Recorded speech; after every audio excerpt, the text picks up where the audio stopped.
girls, children of all ages. Welcome to Robert's Sports Show. I'm your host, Robert. The 2017 WWE Tables, Ladders, and Chairs review. I really don't know what to think of this show.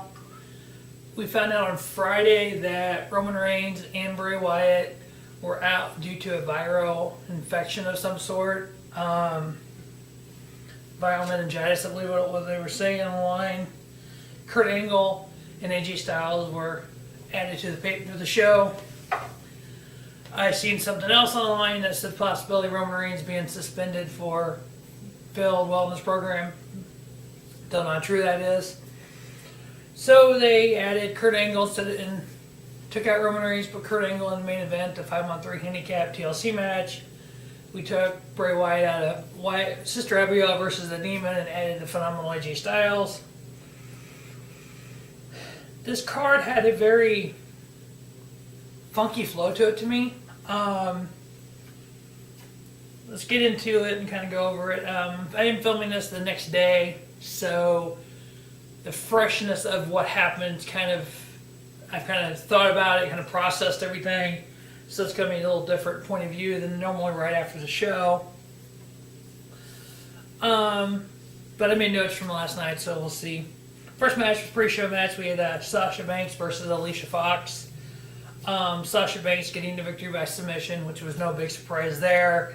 Took 10 minutes. Short little pre-show match, kind of a throw-together match, it seemed like. I gave it 2 3/4 star. It wasn't bad. Sasha Banks can go. She's one of the top women wrestlers in the world, if not just WWE, in the world. So, which I said in my preview that she would win. Next, in the first match of the card, we had the main roster Monday Night Raw / Network Special debut of the Empress of Tomorrow, Asuka. Emma winning that Fatal 4-Way, number one, that Fatal 5-Way, whatever the hell it was on Raw, and the honor of facing Asuka, which you kind of knew with the streak and everything, there was no chance in hell of Asuka losing this. It wasn't. They did make Asuka look a little immortal to me. Emma kind of had the upper hand a little bit. Wasn't just a squash like I thought it should be or could have been. Asuka did get the victory by submission. 10 minutes, just like the pre-show.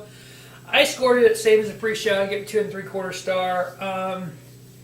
Knowing how talented Asuka is and kind of making her look more human, it was kind of like, why are they doing this? Why not just make this? Either they're trying to build Emma up, or they don't want Asuka to look that dominant yet. You'd think you would bring her in looking like just a freaking beast, and then back off a little bit. I don't know, but we'll see where this goes. I'm predicting the Survivor Series. We have my guess is kind of a 4-way, 3-way or 4-way possibly match with Mickie James, Alexa Bliss, Sasha, Asuka, Bayley, some combination of that for the title. You won't have Asuka win yet, and then maybe come Rumble, you'll have the one-on-one. Asuka's got 500 and some, or what is it, 200, 300, whatever the hell it is now, consecutive win streak.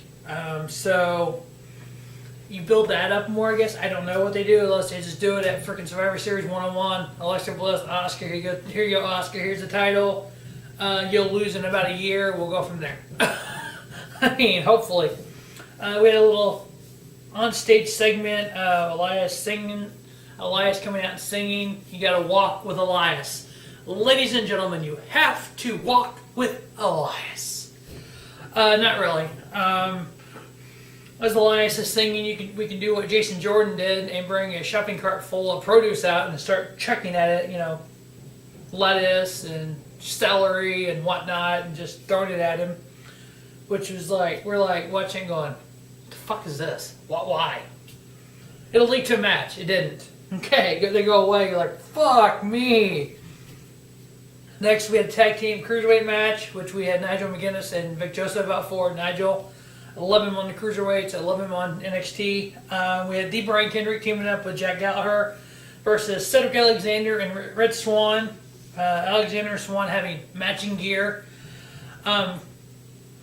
something I think that WWE should do with the cruiserweights is it's almost stale to a point to some people. I'm a valid 205 Live watcher. I'm a big cruiserweight. That genre of wrestling is what I enjoy, first and foremost. A lot of people are getting stale with 205 Live. They don't even watch it. They get stale with the cruiserweights on Raw. So my thought process, somebody actually said to me was, I'd be surprised if the cruiserweight title is not gone by 2018. WWE just gets rid of it, gets rid of 205 Live. And my response to that was, I think they should add cruiserweight tag titles and kind of do like New Japan has with the IWGP Junior tag titles. And the person that said this to me was like, that's how, I'd really watch it then. Definitely watch it if they added cruiserweight tag titles, because that'd be more intriguing, more kind of get people into it. So why not, WWE? Why not? And here's your your first teams. Come up with catchy names for them. Cedric Alexander, Rich Swann, and then Brian Kendrick and Jack Gallagher. 2 teams. You got TM61. You got so many guys that you could really expand the cruiserweight tag division with. Add it on 205 Live, so you have 2 titles. Put it on Raw, sometimes on the Raw pay-per-views, but have it more exclusive to 205 Live. Do your stuff on Raw to get people on the 205 Live. Kind of like I said in the pre-show, Alexander and Swann getting the pinfall victory here. Alexander pinned Kendrick.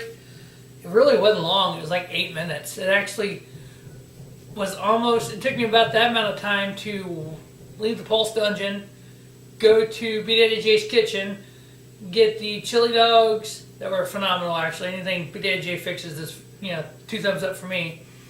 Get a couple chili dogs, throw some cheese on it, melt it up, go back downstairs to the dungeon. It took about 8 minutes to do this. So it's like, come on guys, I actually did it between that match and the next match. Next match, we had the Raw Women's title line. We had, 6-time former champion Mickie James versus 2-time Raw Women's champion, 2-time SmackDown Women's champion Alexa Bliss. Alexa Bliss, really nothing special here. I mean, the crowd to me wasn't into it that much. Alexa retaining her title, 12 minutes. I did give it 3-star. It was watchable, but not memorable. In a month from now, 2 months from now, I'm not going to come on here and say, oh my God, do you remember that Raw Women's title match at TLC? Oh my God, that's the greatest women's match I've ever seen.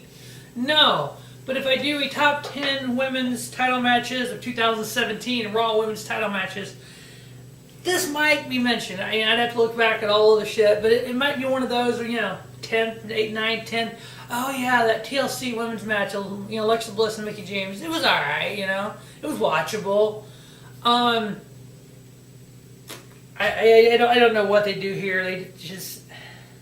They ping these titles around like pieces of candy, and then when you think they're going to ping it around, they're like, no, we're not. So I don't know. Alexa retaining. Then after that, we had another Walk with Elias. Come on, guys, Walk with Elias. Elias singing on the stage. Once again, we had, guess what? Jason Jordan coming out and throwing, guess what? Produce at Elias Simpson while he was singing. Lettuce, celery, etc. Once again, did not lead to a match. Okay, so we've had 2 matches, Elias singing. 2 matches, Elias singing. So next we had the Cruiserweight title. We had Enzo Amore, the 2-time Cruiserweight... Enzo Amore, the former Cruiserweight champion, versus champion Kalisto. Just everything Enzo's done. The comedic part of it, him out of the ring, the promos, etc. He's great at talking. He's one of the best ever. Charisma, he's got it. In ring, not so much. Kalisto, on the other hand, in ring, phenomenal. Phenomenal is a big word. Awesome. One of the top guys on 205 Live. Very talented. Just don't let him talk. There was a Raw promo where he was like, I will be the new cruiserweight champion, and he's currently the fucking champion. Dude, you're the champion. Come on, now, man. Come on. Yeah. So whatever. Typical Enzo Amore here. Likes to skirt the rules a little bit, kind of being the dirtiest player in the game. He had Kalisto hit him in a hold, some type of submission type hold. He reaches over to grab like the rope or something, but and they were fighting outside. Whatever the case was, he pulled the ring apron up in the ring. Well, as the referee goes to get it out of the ring, Enzo thumb to the eye to Kalisto, gets the pinfall. New two-time cruiserweight champion Enzo Amore with a thumb to the eye. 9 minutes. It wasn't really long. They should have given it some more time, I believe. I did 2 3/4 star on it. It was watchable, but not over the top phenomenal. Speaking of phenomenal, the next match was supposed to have been Sister Abigail versus the Demon, with Bray Wyatt out with that viral meningitis or whatever he has. I've reading online about. He got replaced with the phenomenal AJ Styles. First time ever in WWE we have AJ Styles versus Finn Balor. One of the announcers, don't remember which one it was, Booker maybe, who can't fucking talk to save his life, made a comment that, well, man, this is like the first time these guys have ever had a match. Well, you know me, they say stupid shit like that, I have to go fucking look it up. This was not the first time that AJ Styles and Finn Balor had ever been in a ring together. Nice fucking try. Wrestle Kingdom 2, January 4th, 2008. The phenomenal AJ Styles, Christian Cage, Petey Williams, and a New Japan show in a 6-man tag versus Prince Devitt and 2 other fucking Japanese guys' names I can't pronounce. So it is not the first time Michael Cole, Booker T, that these 2 guys have ever been in the ring together. First time in WWE. Okay. First singles match. Yes, not the first time ever. Okay. Expectations of this match after it was announced on social media via the WWE Network, Twitter, etc. AJ versus Finn Balor, first time ever. My first thought was Bullet Club leaders face off. You had Finn Balor, the creator of the Bullet Club, Too Sweet, versus when he left, the next leader of the Bullet Club, the phenomenal AJ Styles.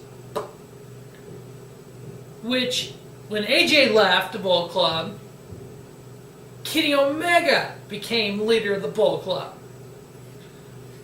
I can see a scenario, hopefully in a few years, where 3 leaders of the Bullet Club are all in WWE. Finn Balor, AJ Styles, Kenny Omega. Hopefully. This match was good. It was AJ being AJ, the Demon. I love the Demon entrance. Finn Balor, just any move that they normally, I'm not going to run down every move these guys have. The only thing was a letdown to me was AJ didn't get to hit all his signature moves. I think he did one flying elbow, flying forearm. I think he didn't do any Styles clashes. But yet you had Finn doing a epic freaking coup de grace. It's like, and it was like a coup de grace, boom, 1, 2, 3 pin. It's like, no real false finishes, no kickouts, no, it was like, well, you guys have had 18 minutes, the crowd's not, the crowd was into it to begin with. I mean, fuck, they got a reaction to walk out. They were like, this is awesome before the match started. So you're like, fuck, give this thing 30 minutes, let these guys just go. They hit on pack. It was good, don't get me wrong, I give match of the night, I give it 3.5 star, but there's something missing about it. And at the end, you had them kind of face off, and you had them both do the Too Sweet sign. Obviously, WWE having the injunction in place where Bullet Club cannot no longer do that because it's trademarked by WWE. When in reality, it was probably trademarked by WCW, and then when WWE bought them, WWE, ooh, we want that. We're going to trademark it. All right. Next, we had We had 2 matches since the last Elias singing Walk with Elias. So we had another Elias singing. This one was right before a match. Thank God. Really? Thank God? We had Elias Sampson versus Jason Jordan. Fuck me. Jason Jordan is a 2017 version of Rocky Maivia. This half black, half, Samoan American who, Rock was Samoan, Jordan's American, bored with me now. Okay.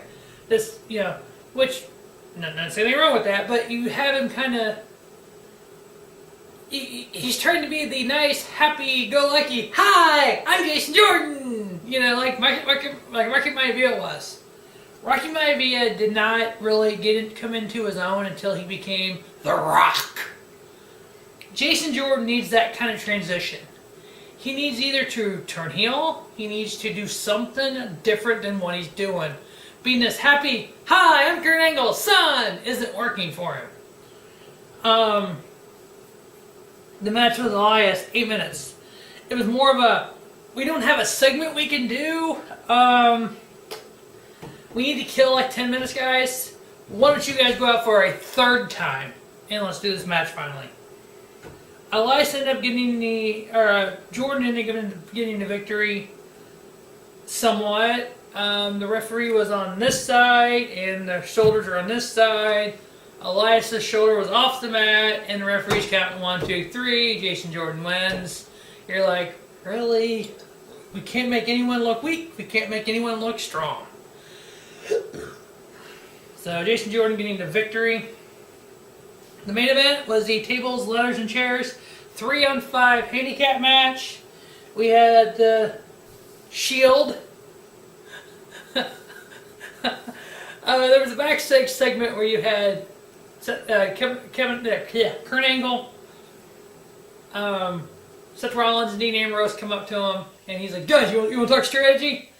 "No, man, we don't really want to talk strategy right now. How about this?" Hands him a Shield vest. Kurt was like, "All right, man, all right." So we're all like, "No, they can't do this." So the Shield, the Shield music hits, and I'm like, okay. And of course, by this time, The Miz, Cesaro, Sheamus, Kane, and Braun Strowman, all their entrances happened. They're all standing in the ring, staring at the entrance. I'm going, they're coming through the crowd. And everybody was like, please, dear God, don't let Kurt Angle come out with him. Let the Shield come out through the crowd like they do, and then have Angle come out. Oh, no. Nope. You had Rollins walk up, you had Ambrose walk up. They're standing there, looking badass. And Daddy Kurt Angle walks up behind him in the fucking Shield vest. We're all like, fuck me, why? First match back in 11 years in WWE. And according to Booker T, Kurt Angle's first match in 11 years. His last match was back in February for some indie promotion where he faced Alberto El Patron. His match before that was at the same indie promotion in December versus Cody Rhodes. But he hasn't wrestled in 11 years, according to Booker T. The 10 years he spent in TNA meant shit, I guess. Wait, it was TNA, so did it really mean that much? He's a TNA Hall of Famer. Does that really mean anything? I mean, come on. Really? So yeah. This match gets underway. We're all like, okay. Angle comes out dressed with the Shield. Braun Strowman has some cool new boots. It looked like, just like these light tan boots that I went to fucking Walmart and bought. And he had his pant leg tucked in them. Yeah! And we're like, oh, fuck me, this is gonna be a clusterfuck. And it was a clusterfuck. Kane and Strowman went through the announce table. Rollins and Ambrose were on ladders and kind of synchronized them through the announce tables. You kind of had it where it was kind of even up until that point, really. After that, you had Angle in the ring doing his Germans. He did a triple Germans again with Sheamus, boom, boom, boom, like Eddie Guerrero used to do, and he did a German on Sheamus. We're like, okay, this is kind of cool. I'm like, oh my God, are they setting up Kurt Angle versus Brock Lesnar again? the Germans made you think that. Then you had Strowman put Angle through a table on the outside. And then just like what they did with Brock Lesnar at whatever the hell that pay-per-view was, the fatal four-way match. What the hell? It wasn't Hell in a Cell. It was whatever the hell it was. Anyway, where Brock went to the back and came back. Yeah, so Angle gets choked under the table. Medics are out there. They help him to the back. We're like, fuck. We're like, oh hell, Roman Reigns is coming out now, right? No, Roman Reigns didn't come out now. It was 5-on-2 at this point. Kane and Strowman started going at it. And then, earlier in a promo, Miz had called the Shield trash. He has to take out the trash. Well, him taking out the trash meant a fucking trash truck backs into the arena. Yes, ladies and gentlemen, a fucking trash truck. This match went from to fucking trash. Kane and Strowman go at it. Kane end up choke slamming Strowman through the walkway to the announce table right there, part of the side stage. And then there's the row of chairs hanging up like they always do at TLC. And just like it happened to Kane when whoever the fuck he was wrestling pulled it down on him, Kane reaches up and pulls it down on Strowman. And so you had the chairs perfectly laying on top of Strowman there going, and he was face down. He got choke slammed back down. So he flipped over when the chairs came down, and then he had to move the chairs on top of him. It's like, oh, fuck me. So they're over fighting by the fucking trash truck. Kane ended up choke slamming Rollins and Ambrose through a table.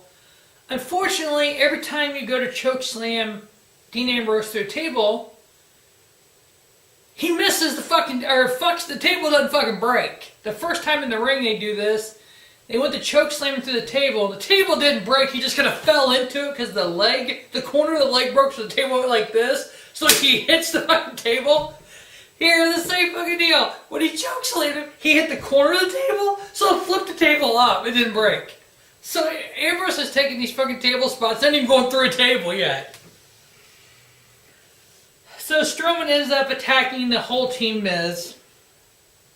So Strowman and Kane are fighting over by the trash truck.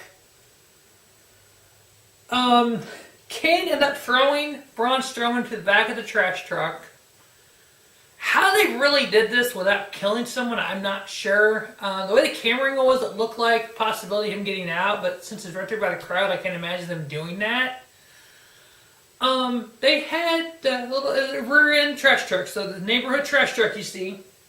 The back of it, had Strowman laying in the back of it like pulls all the trash up and smashes it. Well, it came down because there's the operator standing right there. The dude's just standing there like this most of the match, just like, I'm ready for my one moment of fame.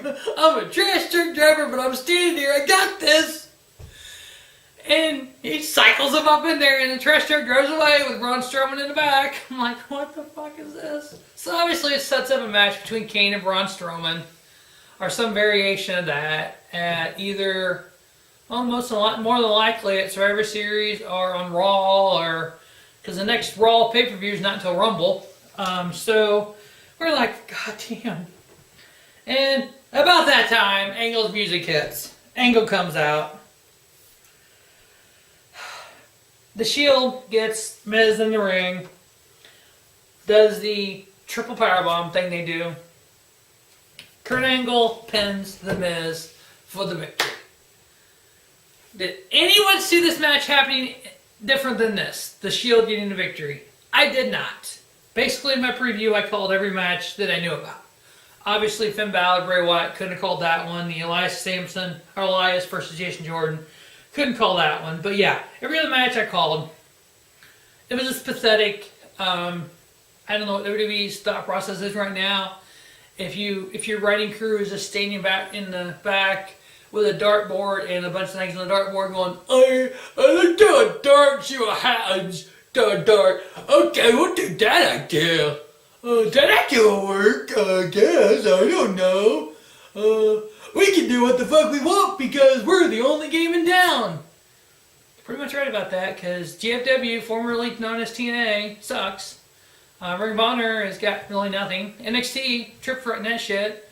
Maybe Vince needs to retire and then let Triple H take over. So our WWE product would mirror what our current NXT product is, and let Shawn run NXT and Tripp run WWE, and kaboom, we get Pro Wrestling again. So this garbage. So that will wrap up the 2017 TLC 2017 review. As always, thanks for watching River Sports Show. If you're a NASCAR fan, check out the Round of 8 NASCAR Playoff Preview, the NASCAR Data 500 Preview, MLB World Series Preview, and also check out the MLB Radical Realignment Special. There's talk of MLB doing some type of radical realignment, so I got my version of that coming up. So all this will be up on River Sports Show sometime today. Tomorrow, check out the NCAA Week 9, I believe it is.